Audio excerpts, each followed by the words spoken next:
guys, what's up? I'm CJ and welcome back to my galaxy. Today we're talking about past and future classics, so I can tell you my own opinions about what will eventually become a classic and who will represent us in the future. So I just want to preface this video by essentially saying that this is my opinion, and I want to make it very clear that this is my opinion. I'm not a professional, I'm not a literary critic, I'm not in that world. I am simply doing my bachelor's majoring in literary studies, so I've heard things, so I'm taking this and forming an opinion on what on my shelf is going to be classic. And these are all my classics actually up here. I have like Jane Austen, that's all Jane Austen. Alice Oseman and queer novels are not they're not classics yet, to say that at the least. Anne of Green Gables and What's Over Here.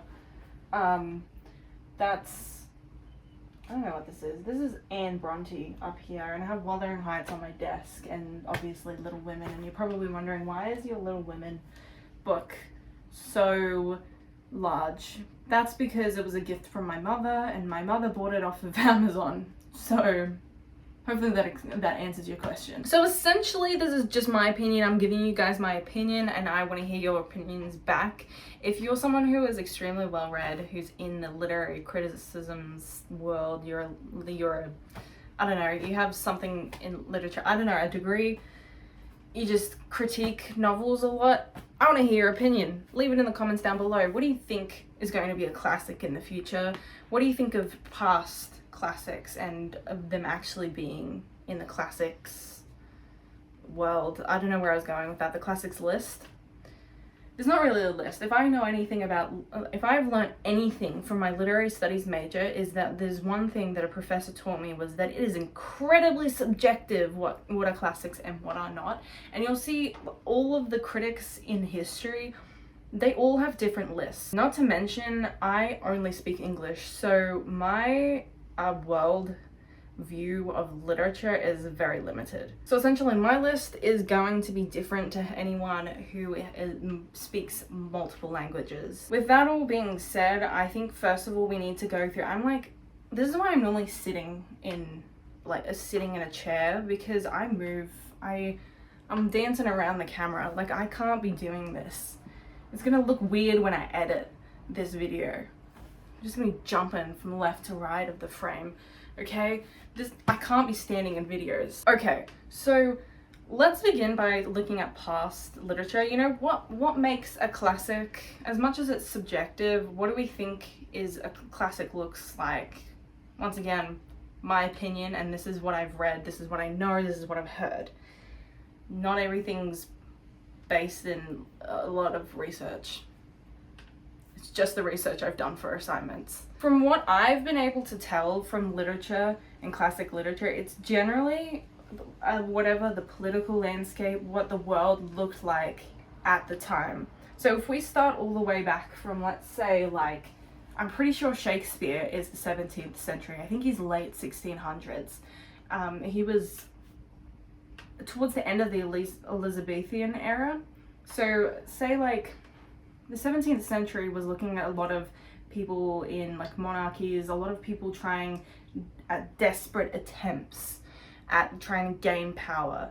You know, if you look at the Tudor era, for example, right? The Tudor era was King Henry VIII desperately trying to get an heir. And you see a lot of that reflected in, I don't know, Macbeth from Shakespeare plays. And if we look at the classic Romeo and Juliet, whilst they're all screenplays, they are studied as literature in high schools, in universities, colleges, whatever. I don't know what you call it in your country. In Australia, we call it university. So if I say university, just translate it as college, if that's what you call it. So a lot of what we see in the 17th century is a lot of classic literature looking at claims to power and trying to get power in every way possible. If you're moving into the invention of the Gothic, Horace Walpole's, I just said the author, Horace Walpole's The Castle of Otranto is commonly known as the invention of the Gothic genre. That's also a novel that's kind of like a claim to power as well as a new type of genre. I believe he was around the 18th century, and if we move into like Gothic in 18th century and then more late 18th century, early 19th century, we're looking at a lot of romanticism, because that's what was popular at the time during the Industrial Revolution. The world was changing drastically and very fast, so the classic literature you typically see is like the world changing and people trying to keep up with that. And if you see like things like Frankenstein, that's like new technology. It's talking about new inventions, innovations, because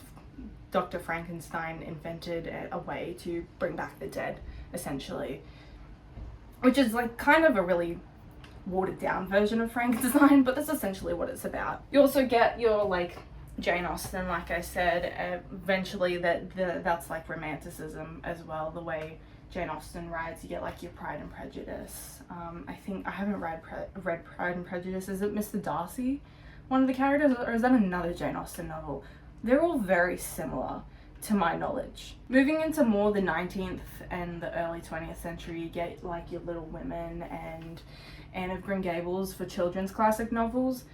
There is a lot more than this. I'm just saying the ones that I've heard of and I typically have read. I haven't read a lot of classic novels because I am still getting used to that world and starting to read them more and more. The classic literature, generally popular and well known as classic literature in the English speaking world, is typically like your George Orwell novels and your Margaret Atwood's The Handmaid's Tale, because it is post-war criticisms and Cold War criticisms, because that was what was going on in the world during the time. So with all those classic literature, I say all of them because, and I didn't name nearly enough. You know, I skipped out on a lot of novels, but I don't have time for that, okay? Shut up. Get out of my comment section. I'm kidding though. You're allowed to have your opinion. Tell me your favorite classic novel down in the comment section below. Did I say what your favorite classic novel? Probably not. Let me know. But with all that said, that means when we're looking at what we think is going to become a classic novel, you typically have to look at what's going on in the world at the moment. And we're still very early on in the century, in the 21st century. Seeing as we're only in the 2020s, you know, we have another 80 years-ish, just under that, to go in the century. So a lot of what will become classic literature and what will represent us in the future after we die, you know, that's a really morbid thought, but, you know, what will represent us when we're gone. Once again, what will become a classic novel has not been written yet. But once again, with all that said, I have 3 novels to present you with, and one of which I think might actually already be considered a classic, but it's written in 2006. So technically, I don't know, maybe it's still too young to be considered a classic just yet. The first of which is Carpentaria by Alexis Wright. It was written in 2006, like I said. I think a lot of Alexis Wright's novels and writings, and I didn't want to say Wright straight after Wright, the last name, but with Alexis Wright's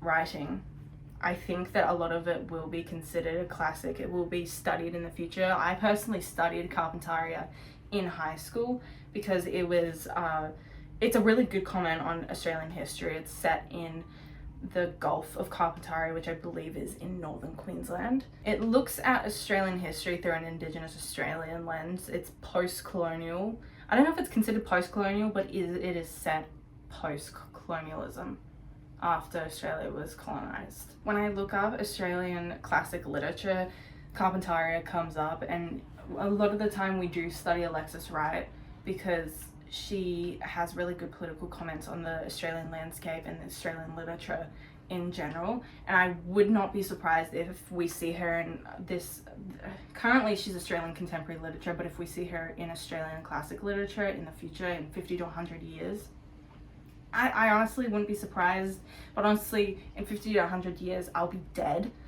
So I won't be able to see it and not be surprised. So future, I was gonna say grandkids.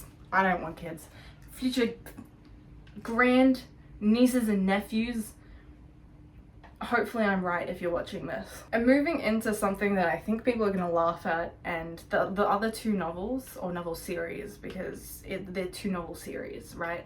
And they're both in the young adult literature, and I want to point out before I say these YA novels, Jane Austen, Shakespeare, Anne of Green Gables. Shakespeare very much was not considered a good playwright and during his time, but he is popular because of the relevance of the issues stated in his plays, right? Jane Austen, I don't remember what she was taught as, but they didn't know she was a woman. This also children's classic novel. You can be YA and classic and be written for a certain demographic. I feel like a lot of romance novels nowadays are not considered high literature because of the content in which they have. I don't know about Jane Austen in that category, but a lot of it isn't considered high literature because of elitist pricks in the literary world, and I do not agree with that. So YA novels very much can be in classic literature in the future. So with that said, once again, I'm saying with that said a lot, because I'm bringing up Jane Austen. This is the series I think is going to get the Jane Austen Pride and Prejudice sort of treatment. Everyone hear me out for this. Twilight. Yeah, you heard me correct. Twilight. I have never read Twilight personally, but the things I've seen from Twilight, the clips of the movies, the passages, the excerpts from those goddamn novels, I would not be surprised if it gets the Pride and Prejudice treatment. It's tacky, it's very popular. And honestly, it doesn't matter how elitist the literary pricks of the criticism world, critiquing world, as long as it's popular, generally, popularity is going to win out against the elitists because they're going to be forced to look at it through the lens of the general population and what it means to what influence it has against the rest of us. So there's nothing they can do about it if Twilight's popular enough. I'm trying to figure out which one is Pride and Prejudice. This one here. It's Persuasion. I liked the recent film of Persuasion. That was kind of cool. I just knocked Wanda. Poor Wanda. Stop moving. My tree is in front of my Jane Austen novels. The complete works of Jane Austen. She died pretty young, I'm pretty sure, so she didn't write a lot. This one's Pride and Prejudice. Got a lot of dust. I haven't dusted my shelves recently. Pride and Prejudice by Jane Austen. It is. Let me read the blurb. The best loved book by our best loved novelist. With its light and bright and sparkling dialogue, its romantic denouement, what? And its lively heroine, Pride and Prejudice is Jane Austen's most... What is that word? The love story of Elizabeth Bennet and Fitzwilliam Darcy. Fitzwilliam. Who misjudged and challenged and changed each other. It is also a novel about the search for happiness and self-knowledge in a world of strict social rules where a woman must marry well to survive. I feel as though Twilight really reflects us as a society. In the same way that Pride and Prejudice reflects social rules and marriage and that sort of thing, I sincerely believe Twilight reflects us as a society, and I hate to say it, but the way we see romance and the love triangle and whatever, it's gonna go down in history. And just keep in mind, you Twilight fans, this is your fault that we're going to be represented by the Twilight novel series. My third and final guess at what's going to become classic literature is the one and only The Hunger Games series. You're probably thinking, oh my god, not another tacky YA novel, even though we went through exactly why YA would be accepted in classic literature. Like I said before, when going through past classics, oftentimes we're represented, the time period is represented by the political landscape at the time. If we look at, oh my god, I think it's called Animal Farm by George Orwell, or 1984 by George Orwell once again, and Margaret Atwood's The Handmaid's Tale, that represents the political landscape at the time, and that's why they've become such classic novels. But you're also wondering, oh my god, how can The Hunger Games, a YA novel, really get into depth of what the political landscape was at the time? the US has a huge influence on what the world looks like, and the Hunger Games is a criticism of exactly the US politics. I'm not going to give any spoilers since recently Some Birds and Snakes has come out, but the Hunger Games, I've seen people call it a political allegory, which honestly, yeah. I don't know if that was Suzanne Collins' intention, but yeah, it's pretty close to that. Peeta and Gale represent two sides of war, you know, finding peace and equality, and then Gale is like, that's Peeta, and then Gale is like the by any means get my way sort of. It's once again a really watered down version of what exactly they mean, but one is through love and light, and the other one is violence. So, which is essentially a direct quote from the end of Mockingjay, as far as you guys are concerned. I've also seen a couple of people on social media mention how they think that The Hunger Games is going to become a classic novel. So if the general population believes in it and believes it'll become a classic, it will very likely represent us as we move into the new century. It has a lot of comments on the political landscape at the time, especially in the US, and it was inspired by post 9/11 events that I'm not going to go into because I don't want to get this video flagged by YouTube.